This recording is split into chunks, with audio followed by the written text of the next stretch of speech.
And we're live. Good morning. Good morning. This is Spencer Forman from WP Launchify with my brother from across the pond, Jamie Marsland. Good morning, Spencer. How are you? It's my pleasure, as I said, to finally get the chance to speak to you in person because it seems like long overdue for both of us in the same space. Sometimes I feel like, because it's all in good fun, like you're such a likable guy anyway. Sometimes it's like one of those movies where they have like the twin who has the exact opposite hair color and stuff and the different perspective. So although when I was younger, I was a bit of a blonde and so forth, I feel like you and I are on the same page, similar perspectives, but different outcomes. So today I thought we would have a chance to talk about that. Well, I'm gonna take that blonde comment and circulate it around my family, who will claim that it's grey, nothing but grey now, because I used to be very blonde. So is it blonde or grey? It's hard to say. I like it. We're going with blonde, so I'll take that, and we can finish there. Thanks, everyone. You'll take a compliment wherever it is. And by the way, I'm 57. You claim not to be a Gen Xer. I'm going to start you off with a. You claimed in a conversation privately that you were not of the same generation as me, and although I'm a little older, you are. Are you retracting that? Was that just a? I'll stick to that. All right, good. We both have. I have 3 kids. I think you have 2 daughters. I have 3 boys. No, I have 3 daughters actually. 3. What are their ages? I know the older ones, but 21, 9, 18. I'm going to get this wrong, and 16. And I think I've just almost clinched a deal with my youngest daughter, multi-year deal to come on the YouTube channel. We've been talking about it for a while now, but I think she's seen that the other 2 are actually about to start to make some money out of YouTube because I'm paying them. We're about to do a sponsored series where they take a plugin or a we've just signed up a hosting company, and they try and basically do a task within half an hour. So I think we've got 5 companies lined up already.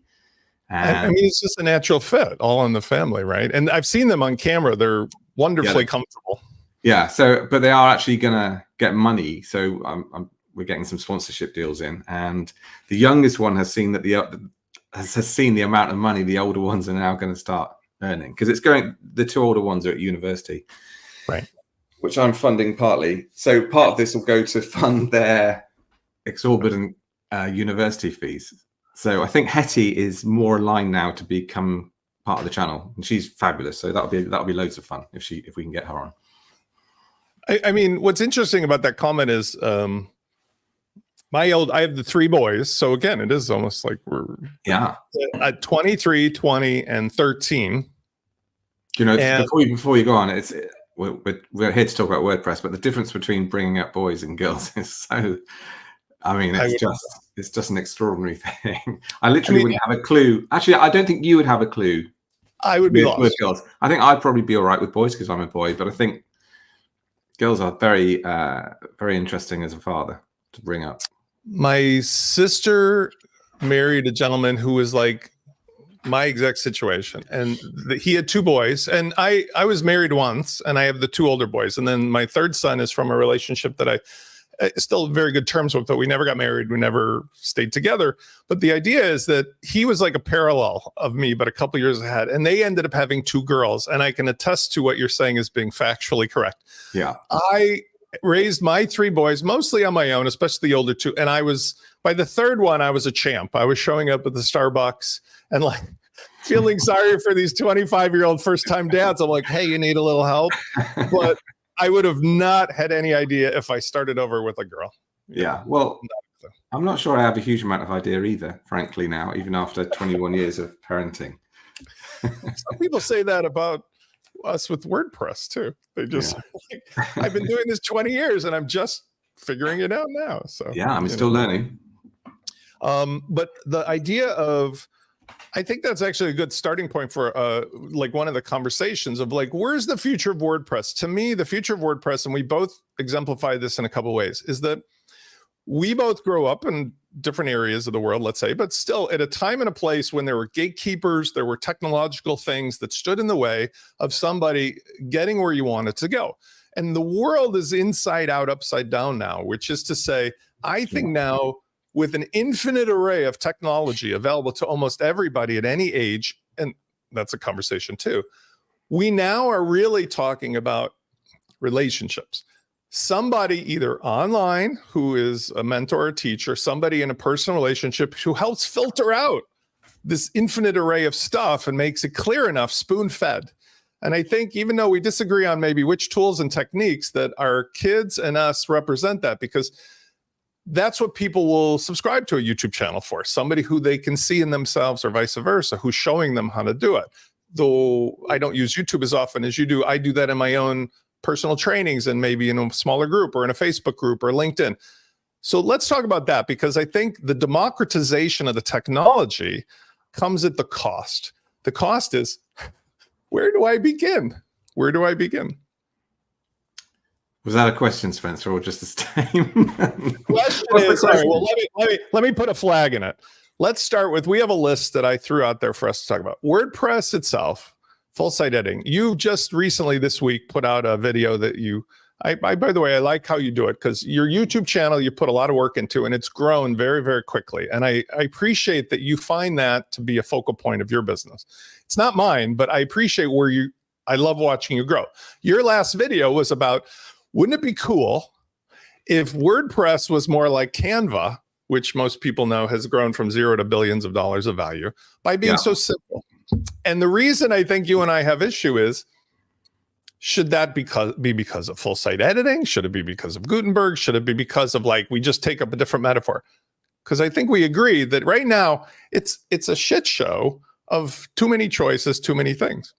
Yeah, I wouldn't start with that. Well, two things. I wouldn't agree with that last statement. And that really wasn't what the video was saying. The video was saying there is a niche within a particular market that would really love a Canva-like experience built on top of WordPress. I certainly wasn't saying that WordPress should have this as core at all. I was just saying WordPress, I mean, the thing about WordPress is always, I spoke to Human Made a few months ago, and they were building $1 million sites. And then I'm speaking to somebody last week who's a one-person website person and running their own business. It's got this huge, diverse range of people and applications that it has to try and cater for. And that video is purely saying, I think and I was kind of looking at all the current page builders in the market, which are all fair. They're not really beginner friendly. They all have a fairly steep learning curve. Well, they all have a learning curve.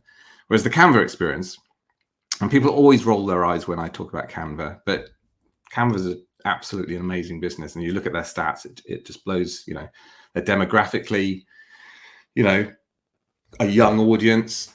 They've got more females, I think, using it than males.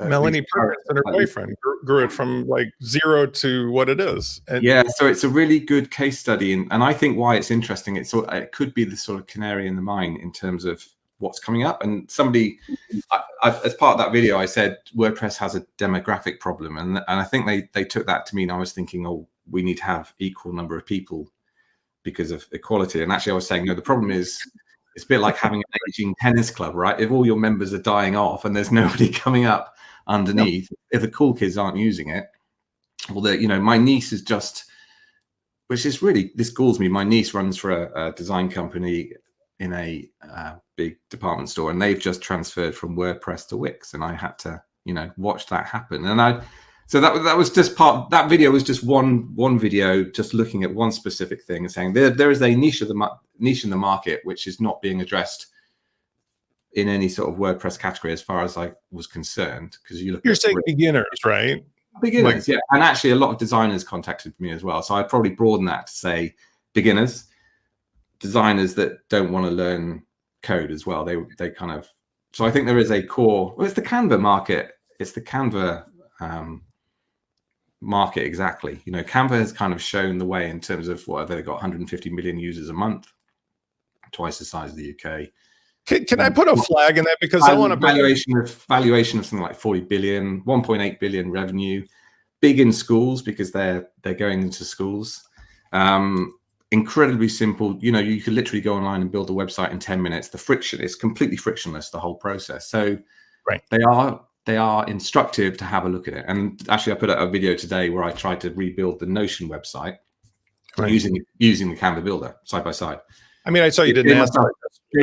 Gave myself 10 minutes, see what we do. And then I tested things like accessibility, SEO, and mobile friendliness. And it's okay. It's pretty good. And they're doing some really clever stuff behind the scenes. So they're using CSS Grid, and they're doing some really, really smart stuff. So these are not unintelligent people. And their execution, I think, is perfect in terms of a UI. Yeah, but let's talk. I mean, okay, so let's use this as a pause because I know you had 2 points in that. First of all, Chris is bringing up a point that I'll come to about the double-edged sword with the clean code. But what I want to bring up about Canva, which I thought was interesting of our parallel lives on opposite sides. For what I teach and do regarding sales funnels, marketing automation, e-commerce, and so forth, and I know you've got a comparable product in the WooCommerce space for customizing products, is that I show people how, with my product or otherwise, you can have an engine in WordPress, literally, for just putting a product into that you take the link and you use in Canva. So if you have a team of people who are doing different advertisements or banners or even full websites, they can go to town using Canva. And they just take the mechanics of what your WordPress site delivers and they put a link into it. So it's like the engine connected to a better interface. But my takeaway from what you're saying now and in your video, which I don't think we're disagreeing on, is that the problem with WordPress is it's the flea market of going down on a Sunday, a farmer's market, if you will, buying a bunch of random parts and putting it together, versus what Canva does is they control the user's experience and deliver the outcome. Outcome is everything, because in a world of infinite technology, the less number of confusing choices, the better. And you've demonstrated, again, okay, maybe I can do the same with full site editing. But what I found is that half of the battle for my clients and customers is learning the mechanics of the engine. The other half is, what the heck is this set of tools I'm using, and how do I just make a basic page? Because even with, as I suggest, Cadence, they've got to learn where's the controls and where's the handle. Yeah. It's like getting a new set of appliances versus Canva, and you demonstrated in your video. Wouldn't it be neat if I just could drag stuff around on the page? Wink, wink, I'm using Canva, haha, you know. And we're never going to get there at the rate we're going with WordPress, because it's an open ecosystem. People have to pick a channel to get to that outcome. They can't do it from just random stuff at the flea market. Yeah, but I think what WordPress gives us is a platform to build tools like I'm you know, like I was sort of demonstrating today and last week. They give us now, you know, Gutenberg's like a platform where we can build these cool tools on top of it we want to, but also kind of plug into the WordPress ecosystem. And the video was just an idea, right? I was kind of saying, what do people think about this as an idea? That and people absolutely love the idea. It's been the most. It's the video that's got the most reaction to any video I've ever done. You know, people were 250 like comments or something, right? 250 comments like within a few days. And but hold on, let's dig deeper into your video, because this is interesting too. I love that you're provocative because you're getting people to think and talk. Well, I think what it is, right? I think we in the before you ask your question, we in the WordPress community congregate around.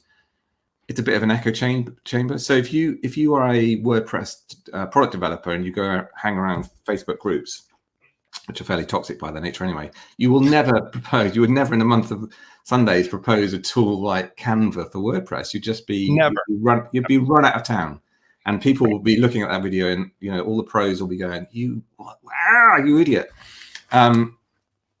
which we need to talk about as well. But I do think that the WordPress. Yeah, the WordPress tends to look in on itself and doesn't necessarily look externally to see what's happening, what the opportunities are out there in the outside world. So a lot of the tools we build are built by developers, sort of for developers.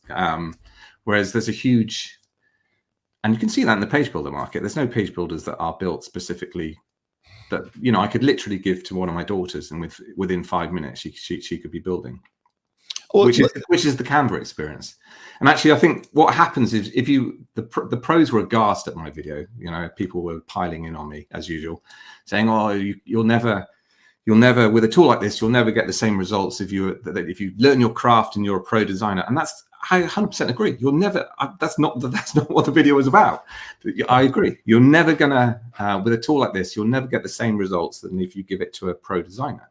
It's not aimed at that market. It's aimed at somebody that just wants to quickly build their own websites friction-free. And actually, I think what might happen if somebody did build a tool like this, I think the whole market would grow. And this might be like a gateway drug to people. So it gets them on they build a website incredibly easy, and then they start to get some success, and then they go to a pro designer because they want to take their website to the next level. So I think it would rise a rising tide. You know, it would rise. I think a tool like this would grow the market. Honestly, that's why I was kind of, I don't see any sort of objection to it from real objections from the pro community. And it's a bit like, it's exactly the same comments as, you know, when you deprofessionalize some of these tools, you know, back in the day, we used to have an industry of typesetters. I mean, a lot of people will be too young to remember this, but then desktop publishing came along, and guess what? All the typesetters said, "Oh, it'll end up," and all the stuff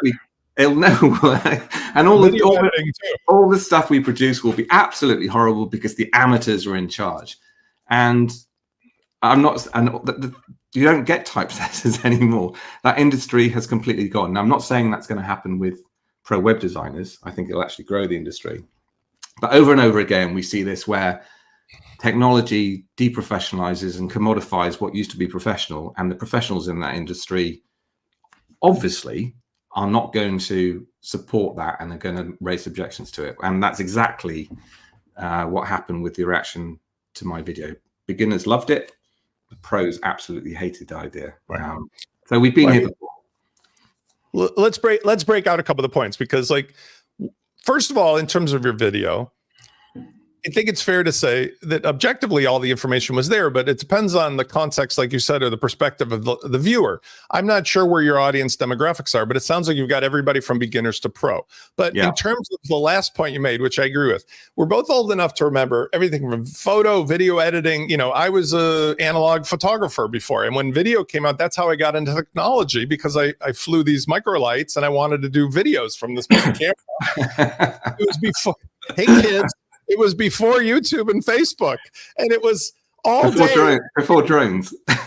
Right, like it was all day editing for a 320 by 240 postage stamp video. That was all day on a full-blown PC, right? So the point I'm saying is the democratization caused by tools is no different than the Luddites at the turn of the century lighting fire.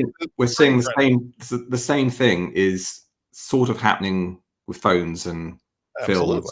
You know, this now people are starting to view iPhone 15 Pro as potentially a camera you can start to use in filmmaking. Not quite. I think it's beyond that. I think it was there with the 13 and the 14. No, because there's like Prologue now, so you can do sort of proper color grading and stuff like that. So this is now, but this is a good example of how this sort of hinterland where you have amateur tools that start to encroach into the sort of pro market. I think it's brilliant. It's really, you know, it's an incredibly exciting space to be in.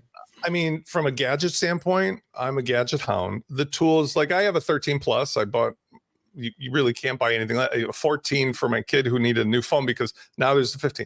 Headsets are coming out. But the point is, let's relate that to the WordPress and the page building site. Here's one of the things that I take away from what your comments are, and in general,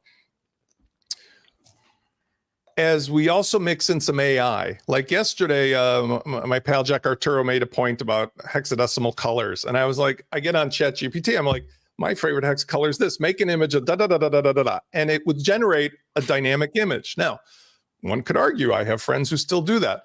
That would have taken a whole day, a week, a year to make if you had to hand airbrush it or paint it or whatever. It can be generated dynamically. So one point is the tools that we're arguing about and debating with WordPress or Canva or otherwise are right below the potential that in a week, a month, a year from now, AI might come in and change the entire interaction between us and them. In other words, it may very well be like we just say, hey, build this thing or do this thing instead of us. A few of my cycling friends, because I go cycling, are in the health sector. So one's a cardiologist, heart surgeon, one's an oncologist. And he was telling me the other day that radiographers are if any radiographers radiologists out there, they're probably going to be replaced by AI, because it's finding the AI is more accurate than the humans. And you know, these are professionals that have been trained up for whatever it is, 7 years at medical school, and you know, and we're sitting here saying we don't think AI is going to have an impact on the design market. I mean, seriously, this stuff is... realistic person is not saying that. I mean, you'd have to be really bonkers to say that, right? I mean, it's just... No, but I think people don't nobody's changing their business strategy yet, are they? Well, they may be, but I think there's lots of people that aren't. I think there's lots of people that are just still like this, thinking this wave is here and it's approaching and it's gonna crash soon. This is like that, the curve, like adoption curve, right? Early adopters and so forth. We're approaching the precipice at the top of the hill. Radiologists I can speak to because, well, my conversation went back. I go in for an MRI, depending on who's there and if they're having coffee. There have been jokers who've come in. I'm sure they're professionals. Like, they look at the MRI and they missed everything that's already been done. Like, they couldn't be bothered, right? And you take it to 5 other people and they all give you 5 different. But as far as where we're at with tools, I would say, like, let's relate it to a metaphor completely outside the scope. But like, I grew up in a world, as you did, where the Soviet Union is going to destroy the Western world with nuclear bombs. And then one day it was over.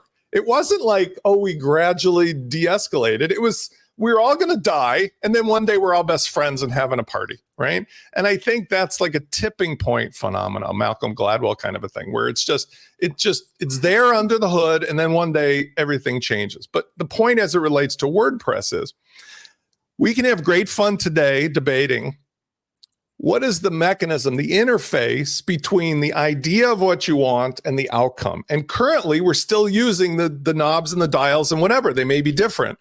But if we think about it in terms of things that we just discussed, photography, videography, it's quite possible today for an early adopter somewhere on that hill to go, hey, like I did. I just typed or I talked. I said, make me a picture that does this, that, the other thing. And you can do it as a video or whatever.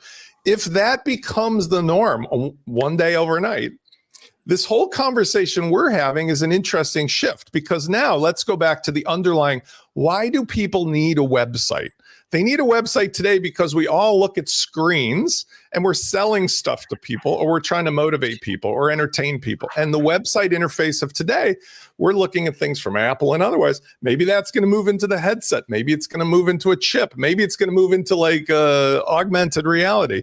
But all of it is an interesting, you got to keep in mind, debate, because you and I could be like the guys on the Titanic, it's going down and we're like, which is your favorite song that the band is playing? Like, glug, glug, glug, glug. One other thing I want to add, because you'd mention it, but as of today's world, I think it's imperative. That's what my focal point is in business. And I respect and love that you're building a YouTube audience. I think that's your channel for it. For me, I'm saying what I'm selling to people has nothing to do with WordPress. It has nothing to do with the other things I connect with WordPress. What I'm selling to people is 4 decades of entrepreneurial experience and a relationship. Because tomorrow something's going to be different. The next day it'll be different. I'm going to be one step ahead of you folks. And if you have a relationship with me in one capacity or another, I'm going to spoon feed you the next thing that's coming over the hill. I don't know if you feel the same way about yourself, but to me, that's the whole purpose of building a channel, is like, things will change. You're the voice, the face. Maybe your daughters will be of that audience, right? I think there's never been a better time to be a guide to what's happening than a product creator. Because it's going crazy right now. Every day there's something new, right? It's so disruptive. So I'm happy with, and that was part of the strategy for growing a YouTube channel, really, that there's so much rich content that's coming out. I mean, I want to relate it to something, because I saw a great video the other day. It was a guy about my age in the car with his teenage son, and the dad is a Gen Xer, and I know you can relate to this, but like, your girls are hustlers. My sons can hustle. They if they want to, they understand the hustle. When we were kids, first of all, we didn't need to have mindfulness because everything was so slow and boring. 90% of your day was filled with vacancy. Like, you had to invent stuff, right? But when it came to like a hustle was delivering newspapers, shoveling snow, cleaning up the neighbor's yard, working at the McDonald's. Like, we just rushed to do it. Whereas kids today, the dad's in the car and the kid's like incredulous that the dad would have the audacity to suggest that he does a paper route. And the dad's looking in the camera like, whatever. But let's talk about the world we live in today for entrepreneurs. Like, the why behind people using WordPress. My starting point on this is that people should be less focused about all the nuances of the technology and instead focus on finding their own niche of people who respond to them, will follow them as a guide, as a leader. You only have to be one step ahead of the other people. And whichever channel suits you, whether it's making videos or courses or doing live training, that's enough to gather an audience in today's world of no gatekeepers. How do you feel about that? Like in terms of both for your own business, your daughter's business, and people you're teaching, like is the why of what you're teaching how to make money with WordPress, or is it just to make pretty websites?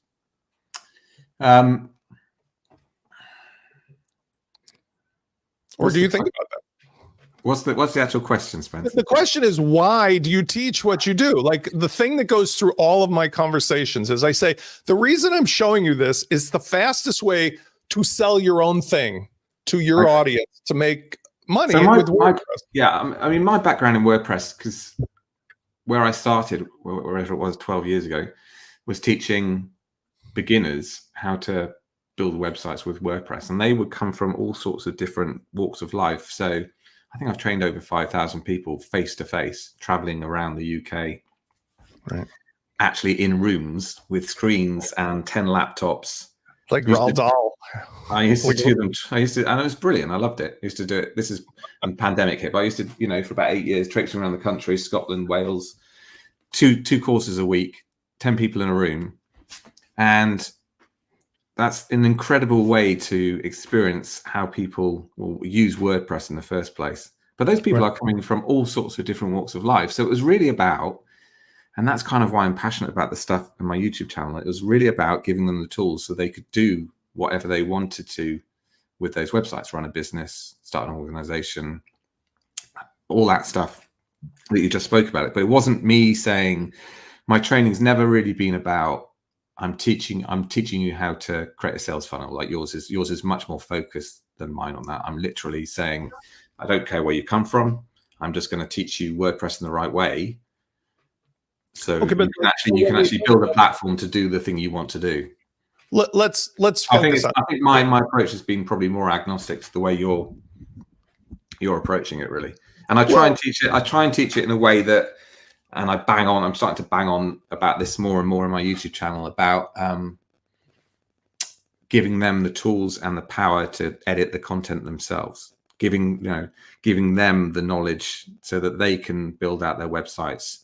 And, over the last 10 years, I've seen so many because a lot of those people, those 5,000 people, have come to me because they've had a website built for them in a bad way, frankly. I mean, I'm making a presumption here because we started out a moment ago talking about like there's two things involved, right? Mechanics and design.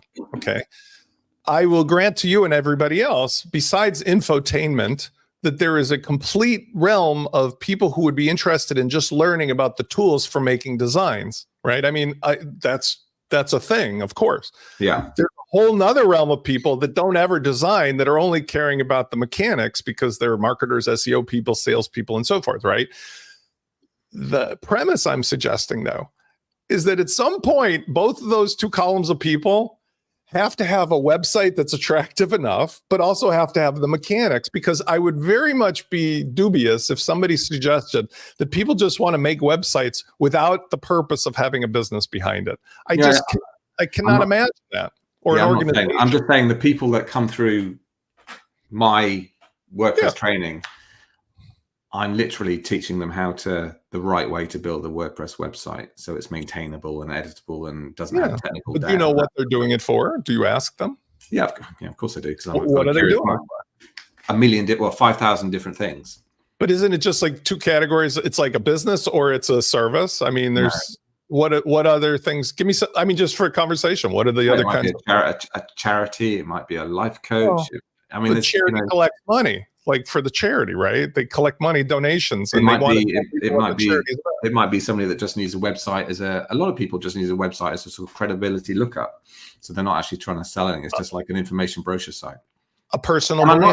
I'm certainly not saying there's not like a marketing bit to every single website. I'm just saying in my business, I haven't lent into that as part of the training, because they're literally, I'm teaching them the right way to build a WordPress website. I mean, I won't hold your hand to the flame on that because that's factually correct. But I would also suggest you, which is my takeaway from this, you sell products, plugins that allow Yeah. people to build better product pages for WooCommerce, among other things, right? Yeah. You're not immune to the notion that at the end of the day, people don't buy cars so they look nice Yeah, sitting in the driveway. I'm not right? arguing against. I'm not arguing against I'm that not at all. saying you are. I'm saying No. the reason I bring this up is because I think that where we're going with all this conversation of WordPress, not us today, but I mean in general, where we're going with all of this is that there's always like a cool, oh, wow moment when people get new technology. Like when we first had video editing and photography, you can do it for anything under the sun. You get pictures of your new baby or, your family Super 8 movies, kids, that's film. But today, people are not necessarily limiting themselves to that. There's an outcome they want, which is digital, whatever. With websites, I grant you that it's nice to have, let's say, something for your personal brand or for your place in the universe, but there's an infinite array of getting that kind of stuff for free. I think somebody who's going for a full website, I'm arguing, is they want to have a business outcome or a charitable donation outcome or a purpose of scheduling a client. There's a why. And for that, that's where I go, let's go back to your big premise, which I think is interesting.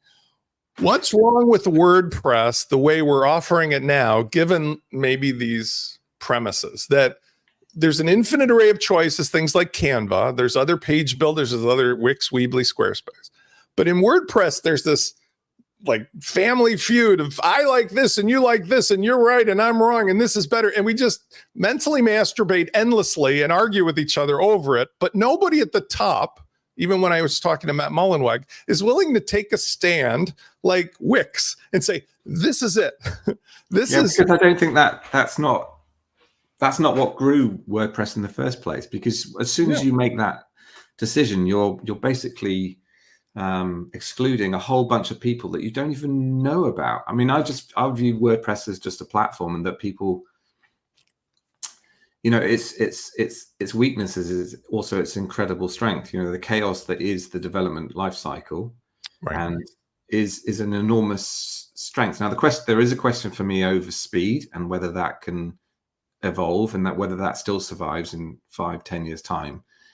But I don't view. I think it would be a lot of people criticize Matt, but I think he understands that the process, the chaos of the process, is actually kind of the beautiful thing about WordPress. Yeah. And it does have to, as part of my life over the last 10 years, I've seen the enormous range of how people are using it, and you just wouldn't believe the way people are using it. So you can't just say at the top, it's going to be, imagine if you said, right, it's going to be the bricks experience or it's going to be the breakdance experience. It would just be an absolute horror show in terms of, it would exclude a whole bunch of people, and it has to be a compromise, and it has to be chaotic, and it's it's 43% of the market, and it's grown since 2016 from whatever it was, 20%, and that's one of the most controversial periods of its time. So it's kind of worked, right? It's not doing badly. I know. Well, let's take that as a premise, because I do accept, and I had the chance to get Matt on the horn with that directly. I agree that it would be near impossible to force that choice from the top down now. So the result of that kind of reality check is, well, what are the alternatives? And let's go back to your illusion, and I agree with you, that Canva has taken a set of features and just let's call them common features. I mean, there was Adobe this and Adobe that for a million years, and nobody liked Adobe, and there was Figma and all these things that Canva does. Melanie and her team figured out how to make it simple. Here's all these features. So it really means, doesn't it, that it's left to a private vendor, a private team to bake those together. Yeah, absolutely. And offer it as a thing. And so what I'm taking away from this, because I'm well published on this, and even as of today, is I'm doing that from my audience. You're probably doing your own thing for your own version, and everybody can do their own thing. So that's really the takeaway, right? Like somebody has to bake the parts from the WordPress ecosystem into what they think is a Canva for WordPress. Yeah, if they want to. And I know people are doing it actually, because they've contacted me subsequently from that video. So people are chomping at the bit to create a product like that, but it'll be a very niche market. It won't be for everyone. So that's what, it's the sort of thing that definitely should never, ever, ever, ever go into core, because it's just not what WordPress is all about. But what do we let's spin? You just said you triggered me about, so like, because we're both WooCommerce familiar people, experts. What I've seen lately, and by the way, 80 PNR just came back into automatic fold. I don't know if you saw the news. Yeah, remember 80, the original, the Godfather of Woo is back. That's great. 2 days ago, I read he sent an email out that said he's hired back at automatic. Now, my point is, the politics and all the infighting, that was one of the reasons I had some of these last, conversations with Syed and with Matt, because the politics and the infighting and the like, daddy and mommy are fighting stuff. It's a waste of energy for me. But at the same time, the business is compelling. I find that Woo is going full throttle through WooCommerce and related stuff on forcing their own will into a space. But what that means to me is that fair is fair. All bets are off. Like, in other words, live by that open source code rule, die by it. If you want to do it, the rest of us can do it. And to me, that's actually quite liberating and exciting, because we should respect the customers, but we don't have to pretend that like the rules only apply to us anymore. Because if they're doing it at the core product of things, like if you look at WooCommerce, inside the product, there's an 8 million upsells, this and that, and so forth, that one has to get around. They're just trying to monetize that free product, right? They're trying to build their own version of, under the hood, a Canva for, e-commerce. What are your feelings about that? Like, people who are developing stuff, not going by the old-fashioned rule of like everything should be just like factually as it is, rather than trying to sell my solution by putting a plugin in place. Because you've got plugins. Yeah. Honestly, I just think there's bigger battles to fight at the moment. I think there's more important stuff to. I get the argument, but it doesn't occupy a huge amount of my brain. I'm more concerned around some of the tactics around misinformation. If you Google, give us an example. Well, if you Google best block themes, the first, I haven't done it today, so I might be wrong, but the first two results will probably be a WP beginner article, which has seed prod in it, and it'll be an elegant theme article, which has Divi, which isn't a block theme last time I looked, and then they've obviously got an affiliate deal with Generate Press, I think, which is weird, which is number 2 in the article. So there's lots of stuff out there which I'm more concerned about, because I think that's kind of willfully. It's not helpful. It's not helpful to the WordPress. Because the public doesn't get the truth or the factual data. They get something that's clearly SEO gamed. Like, Seed Prod is the #1 page builder in the market, which to me seems very odd, because that's like, I don't want to pick on Syed because he was nice enough to come on and discuss it, but I felt he evaded the question of, like, recently they're sponsoring a booth at WordPress or whatever. They put out their thing. It's one company, but it looks like an SEO backlink thing. There's 150 things. And when you search for a product, maybe you search for one of your products, maybe you search for launch flows, and it comes up with their products instead. Are you suggesting that marketing strategy is not? I think we've all done content marketing, which is okay, but I think there's a few things. One is, and actually, if you look at the WP beginner stats, they've dropped enormously over the last. I did some research a few months ago on Ahrefs. So the kind of search market has definitely shrunk a lot. I can't remember the exact numbers. So they're having an impact on that, which might be driving some of that behavior. I don't know. What was I going with that? But I think, what were we talking about before that? Well, we were talking about the difference between marketing something on factual basis. Sorry, we've all done content marketing. Disingenuous. I used to have a post called 21 Tweaks and Things for Storefront Pro, for Storefront, because we have a product based on Storefront, and that used to generate huge amounts of traffic and sales. But I do think there comes a point where it should be very relevant to the. So if you're talking about block themes, it should be a block theme. And if you're talking about your own products, there should be a disclaimer that's kind of. I mean, do you really? I mean, I'm going to ask you, just, you're building this YouTube audience, 25,000 plus. Last time I think I checked, right? And so bit less.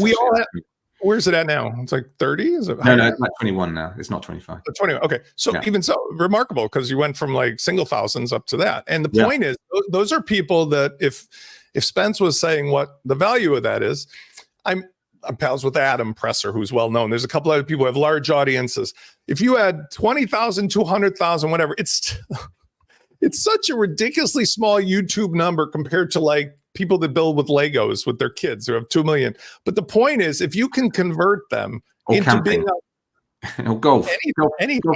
Golf's enormous on YouTube at the moment. I mean, there's like you drop a hat and you get 100,000 viewers eventually, but like WordPress. But what I think is important, back to if you can convert those people into being on your list, right?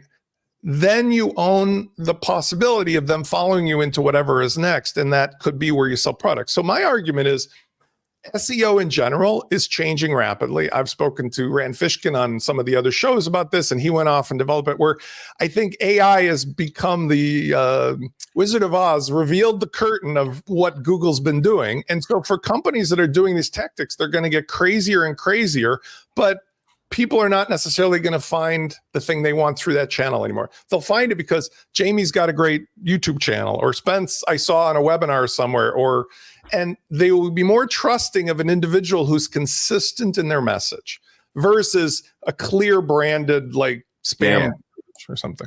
Yeah, I think the few things are happening as well. One, actually, I read a stat the other day that Ahrefs put out, which was, I don't know, it's something like 94% of all web pages never get any traffic through Google, which kind of blew my mind. Let you pay. But then which kind of makes you think, well, why is everyone using SEO plugins? But anyway, right. The other thing is with everything that's happening, I think there is, and having a YouTube channel has kind of brought this home to me. The engagement you get on a YouTube channel is magnitudes different to any kind of media I've ever done before in terms of writing blog posts or anything. It's a completely different order of relationship you have with people, because your face is on screen. Which it was brought home to me walking around WordCamp Europe in Athens last year. It was just incredible difference between having a YouTube channel and not having a YouTube channel. So I think with everything that's going on with AI, I think having sort of authenticity and trust, and I think that's going to have. I think trust is going to be probably one of the biggest assets any business can kind of foster going forward. Yeah. And I think having stuff like this and a YouTube channel is an incredible way of doing that, because it's people think, like, people came up to me in Athens and asked me about where my shed actually was, and they imagined that I was walking out in the country. So, they have this whole image about, because they see me with this backdrop every day, and they have like a relationship with that person, which is like incredible.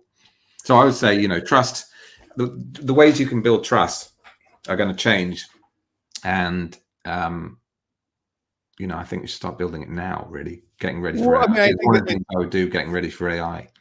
I think there was a well-published article today I was reading on LinkedIn, and it's a marketing thing. It was about Elon Musk as an intermixing of a personal brand and a corporate brand, because Elon Musk personally has more followers on X or whatever than all of his companies combined. But where I take it down to our level is this, and I address this to Syed because I feel like he's missing an opportunity here, and he's not going to change. I mean, I respect him for coming on, but he's not going to change.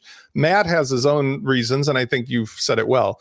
But for the other people that I may speak to in the future, here's the number one point.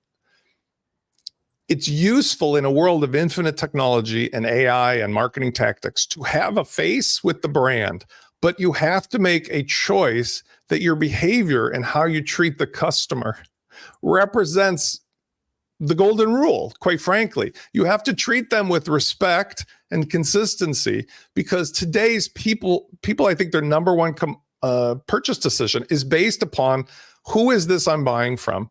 Because it's an infinite array of number 2, 3, 4, 5, 6, 7, 8, 9. And if you violate the trust, or if you treat your customers with contempt, like a 9-step cancellation process that makes you do magic tricks and so forth, you're not going to win over the long run. Yes, you may become a billionaire, but you'll become a billionaire that everybody thinks is an asshole. And is that what you want? Maybe. But I don't think that's worth it for most people in today's society. I think we're coming back to the value that people used to put back in my grandfather's day on reputation and personal integrity is everything in a world of infinite technology, especially with AI bots and so forth. What do you think about it? Well, I think the AI bots are getting pretty good. That's a bit scary. So I might be out of a job in a year's time. Yeah, I think there's never been better opportunities to have relationships on through video. I think video content is particularly interesting. I think it's a fascinating space. Yeah, I'm passionate about that space and what it can do for people and brands. If you were thinking of, and actually, sorry, one thing that did come out just walking around Athens. If you kind of take the helicopter view on WordPress, there's a lot of developers in that space who are very anti-marketing. They really just want to develop, and some of them didn't even want to tell people about their plugin. They would definitely not ever go on and make a video about it. So I do think there's a big opportunity in the WordPress space for those people to have help to spread the messages, because there's some amazing stuff that you just never hear about. I want to use a metaphor because I was on a conversation today with one of the new things that will be public on my end soon with one of the well-known development teams. This, let's say my coffee cup, looks like an oil filter for a car. There are developers who can develop singular products like an oil filter for a car. But you see, if a person who's a customer is in today's world going to buy an oil filter, they have to understand what's a gas-powered engine, what does an engine do in a car, they have to know 5, 6, 7, 8 things versus what we've been starting the conversation of. All I wanted was a place to sell my product or service. I don't need to know what's under the hood. So for really creative developers who I want to suggest come from non-Western locations, like they're not Western Europe, they're not America. It's a challenge because you're in an ecosystem of 70,000 plus plugins and growing. And if you're not willing to put your face and your mug and your voice and your angle and thinking away, you're dead in the water unless you have a partnership of some kind, because you're selling an oil filter in an ocean of auto parts without any name or face or brand recognition. And yes, you might be able to generate some other clever way, but I think that's what the secret is today of success in WordPress. For a start, pick which channel. You're a marketing person or pick you're a technology person. You're going to need to partner up with somebody in some way if you don't have both of those skills. Yeah. I think the biggest challenge for most plugin development companies is distribution in terms of getting the message out. I mean, also the actual distribution itself. Some countries, it's very difficult. It's interesting. I want to bring up a UK thing, but like in certain Asian countries, it's very difficult to just get the bank relationship, the Stripe relationship, just the mechanics of the industry. What I found interesting, even in, because I've been going to the UK since I was a kid, I have friends in certain parts of the EU and in UK for sure, there's still like class systems, like don't be a daisy that grows too high. And it almost discourages people from being entrepreneurial. Whereas in America, we have this rock and roll culture, like succeed and fail, succeed and fail. I mean, we don't have good healthcare, but man, you can just become a millionaire and bankrupt overnight 100 times and everybody's like high five. Whereas I've seen many people just frustrated, especially in EU, endless regulation and endless paperwork and endless like discouragement from success. What's your opinion on that coming from the UK in particular? Well, I think our education system is primarily built to instill the fear of failure into all our children. So I definitely agree with that. I think it's going to be the EU thing's going to be really interesting with AI actually, because they're just putting through some legislation at the moment.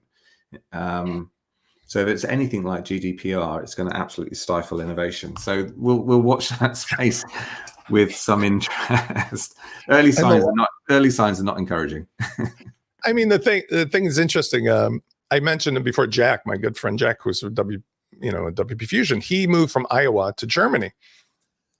An amazing country. Technologically, I may be there in the future to get a disc replaced in my back. But as far as the rules and regulation, they essentially embedded themselves into his DNA, is about all I can say. And in terms of the paperwork and the stuff he does compared to the freewheeling US, it's a lot of load for somebody to take on when you're not even sure of all the rest, right? And then, as you said, the psychology of we publicize and promote people's success and failure here in the United States in particular, maybe Canada as well. Like I tried, I failed, success, I started over, hero's journey all day long.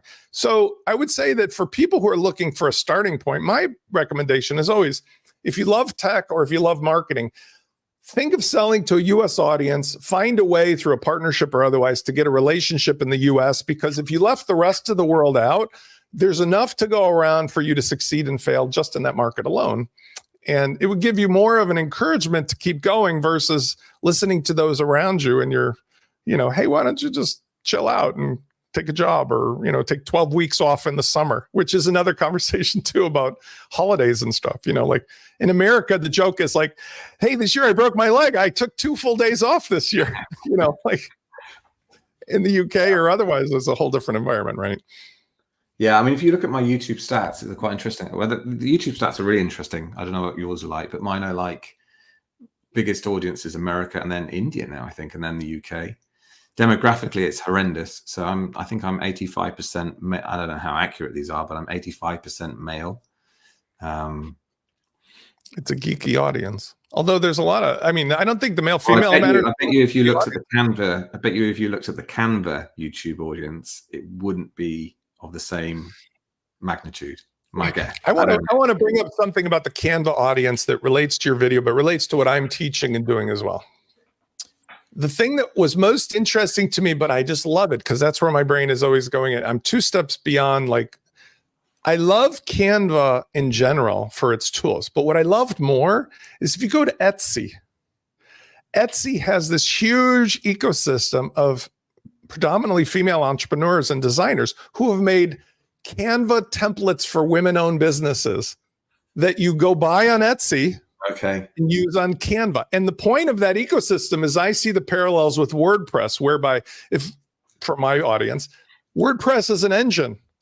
And whether you're using Canva or Etsy, it doesn't matter. You don't have to use Gutenberg or full site editing, because all that matters is go with the tool that has people being exciting and energetic and doing the things you want, because the forward-facing part makes no difference at all. Yes, it's cool that Jamie shows you he could drag stuff around the screen, or Spence shows you can just pop a button of a template. But all that matters for you is you have a thing that you want to give to the world, and you need the mechanics and the design. And the third-party marketplace is, there's a guy, Levelissio, and a few others who are famous for making add-ons for things like Notion. I don't know if you use Notion. I don't use Notion, no, but yeah. But I don't prefer it. But like Notion is a huge system, and so this guy just started making templates for Notion. That's it. Yeah. Like wireframe templates. Huge, multi-million-dollar business. Just because people are like, I've got that razor blade handle. You're selling a cool razor blade for it. I'll buy it. So, the takeaway from all this, I suppose, because we're coming near the top of the hour, is that, like, what would be if you had one piece of advice for somebody who is an up-and-coming entrepreneur, whether technical or design, for how to succeed with WordPress as a business? Is there some 1 or 2 suggestions you could give? I would start growing a personal brand today. And that's what I'm telling all my kids to do as well. One of my daughters is studying marine biology. She's going to start building her personal brand. And which channel or channels would you suggest? Because, what would you mean? Is it Twitter? Is it Facebook, a website, YouTube, or all of them? I use Twitter. If we're talking about WordPress, I use Twitter a lot just for peer relationships, like with you on Twitter. And not an audience at all.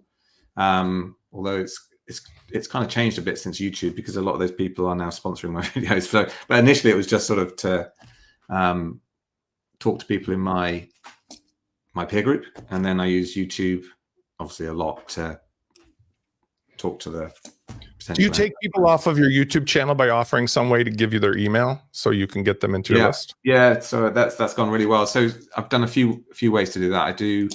I've done some videos where I recreate famous websites, or I've created a theme and then I give them downloads to those themes for free. So I've just done one actually where I took 2024 and I created 5 different versions of it, like an e-commerce site, a blog, a portfolio website, 2 others, can't remember which, business website. Gave those 5, and I created them all in full site editor, which we haven't talked about at all, and then exported them as new themes, which you can do in full site editing for free, which is amazing. And then gave people a free download of those 5 themes. I think I've had about 500 downloads which Do is you feel that you've gotten a significant number of people? Because you said 20,000 or so YouTubers. Have you gotten a significant percentage of those folks to be on your list through these methods? Does your email list balance that out, or is it close? I mean, I'm getting quite a few every day, and then I've done cheat sheets. So if I do a video tutorial now, this is a good tip. I'll transcribe it, upload it to ChatGPT, and say, write me a cheat sheet or write me a tutorial, and then offer that as a PDF download. That's gone really well. Yeah. InstaWP is amazing for this because you can say, if you want to test this out, this plugin out, sign up here. So that's another way that you can do it. So I'm trying more and more to build lists off YouTube. It's kind of working really well, actually.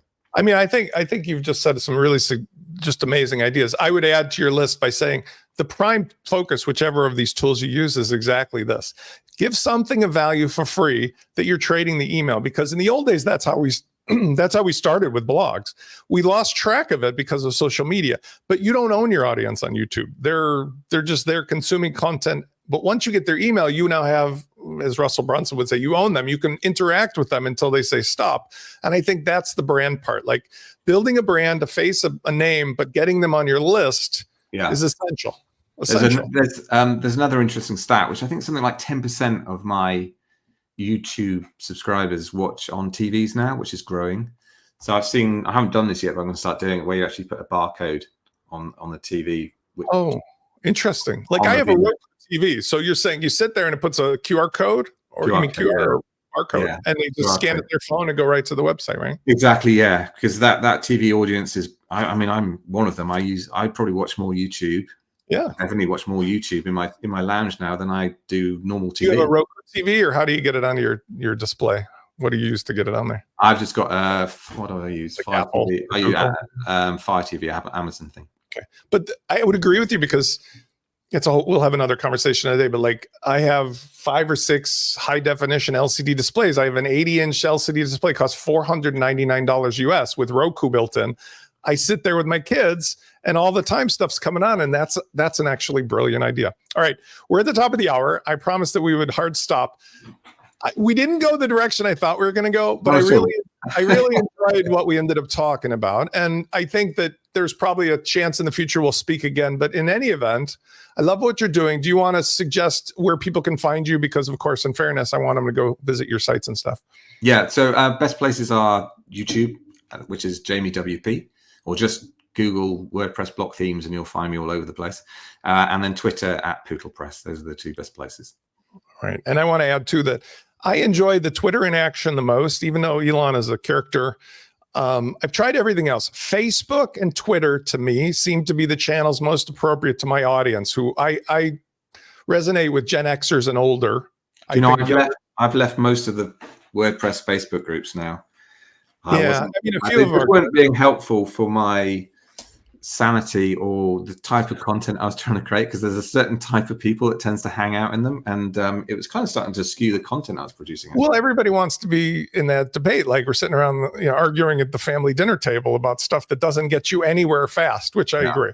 Yeah. So Jamie, thank you for taking the time. I'm glad we got to meet finally, and everybody else for joining us. Thanks for attending here, and we'll see you on the next video. Bye. Thanks, cheers, everyone.